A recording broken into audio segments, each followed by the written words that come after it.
another episode of the Diabetes Tour Guide.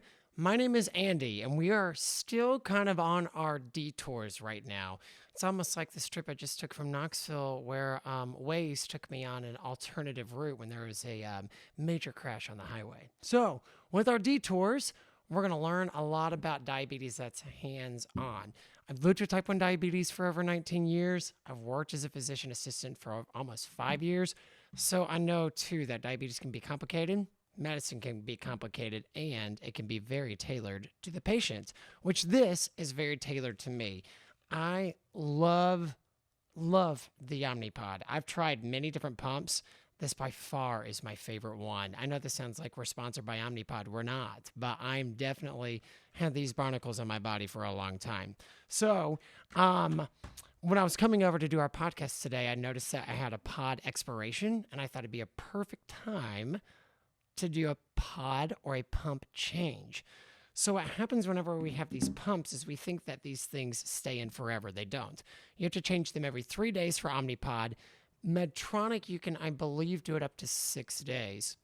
T-Slim, I do not know. Animas, I do not know the exact times. I think with the wired pumps, you could do a little bit longer. But these suckers will cut off after 72 hours, so you've got to change it out. So this thing gave me an alarm, and it says they had a pod expiration today. I had all my backups ready to go. So I have my Fiasp short-acting insulin or rapid-acting insulin, which we'll talk about in future episodes, a fresh pod, and then two things that I think are very important: alcohol pad, and this. If you do not have this and you have a pump, go order it on Amazon right now. It is called Skin Tack Wipe. It has a little lighthouse on it. This thing is like topical glue and will make sure that these things stay on. So I actually wipe and then do this little sticky adhesive that will make these pods ensure they stay on. I do very sweaty things, hot yoga, showers. It stays on with those things. So we're going to do our pod change, and I'm going to kind of talk you through this. So I've put in my password. It says I have 25 units left. My pod expires today. I press view pod details and change pod. It asks me, do you want to deactivate your pod? And I say, yes, I do. So we're going to deactivate pod. You're going to hear it in just a second. That means it's deactivated.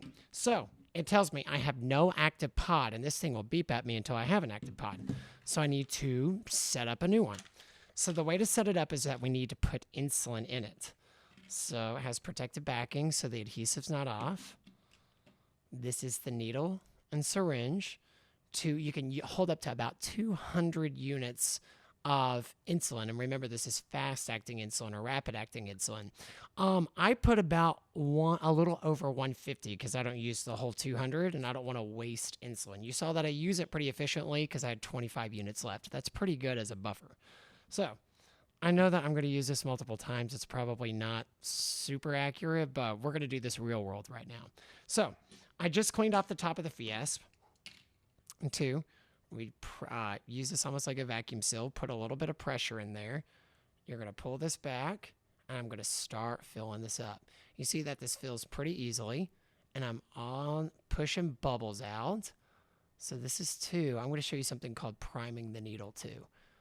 So 2. I have a little bit over 150 right now. I'm going to take this out. I'm going to make sure there aren't any bubbles in here, so I'm going to push those up at the top.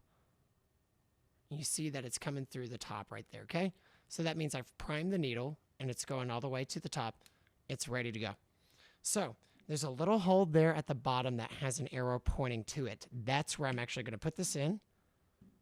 You're going to push down, and you're going to listen to a click. You ready? That means that it has enough insulin to say that it's ready to prime in here. So I primed here by making sure all the air got pushed to the top and I had only liquid going in. It's really more important too when you're injecting insulin rather than putting it in here. But now I don't have any air in here, or I have air and I have insulin. So I need to tell the pod or the controller, this is the PDM or controller, to set up new pod. It tells me to fill with a very specific type of insulin, U100. That just means it's the standard concentration of insulin. Listen for 2 beeps, which you did. Click next. you're going to hear something. Just a second. We need to be quiet. Hold on. It's communicating with the pod. I want you to listen for little clicks, okay? So it's communicating right now, telling it to start priming. I'm just going to start priming here in a second. And you're going to hear these little clicks. Sometimes it takes for a second for it to do this. So, and as we're doing this, it means that it's moving insulin through its channels. And as we move insulin, can you hear that? Sounds like a little like clock. It sounds like the clock and then that. This means that everything's primed, ready to go. It's got the needle set. And what happens is that when this is ready to go, the PDM is going to let me know. It's going to make an alert. While this is happening, I prep the injection site. So usually, too, I use down here, you can use the back of your arms, the back of your love handles, or the back of your abdomen, tops of hips, legs. But, two, I typically stick right here. So, and two, this is a little bit easier to show you. So I'll clean off. I'll grab this because this is really sticky. Same spot. Let it dry. That means that it's going to get sticky, and it's going to stay right here. It's ready. Now it says change pod. Clean site, which we did, where pod is going to be applied. You can record the pod site if you want. Remove the the tab and check cannula. So what the cannula is a little plastic tubing that's over the needle. So what this is going to do, and you're going to hear it, it's going to go, and that's needle in, needle out, cannula stays in. The cannula, you don't have a needle in you the entire time that you have pods in. You have cannulas, or little plastic tubings, and that stays in and delivers the insulin. But two, it goes very flush. You can put it any direction.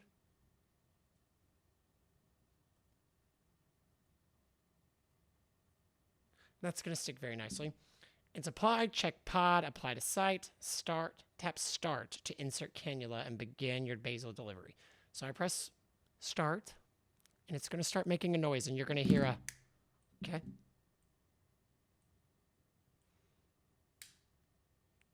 That needle in, needle out, cannula's in.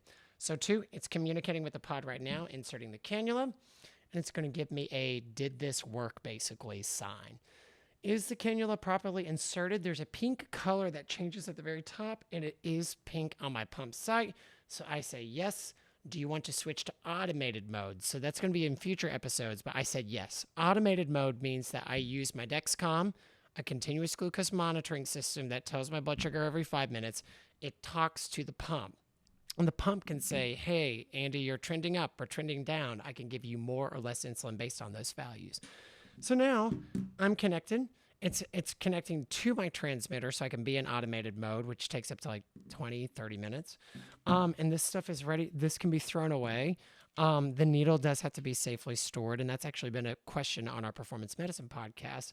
Putting this in a plastic container, it's actually, you can mark it safe. We answer that question on how to dispose of these, but these don't go in the regular trash, even though it's really okay. This needle can come out, which is why we don't typically throw it in the trash. Something safe. So that is a pod change. This is good now for 3 days. So I have 3 days of fun that I can think about. And two, I feel pretty good that it's not going to fall off because of the sticky stuff called skin tack. We'll go over some tips and tricks in future episodes on how to keep your pump sites clean, really where to find the best parts of your body to put this on, how to get rid of rashes, because rashes can happen with this. But for now, that was a quick tutorial on an Omnipod 5 pump change. Until our next episode, which should be an interview episode with featured people with type 1 and type 2 diabetes even. Stay educated, stay healthy, and we'll talk soon.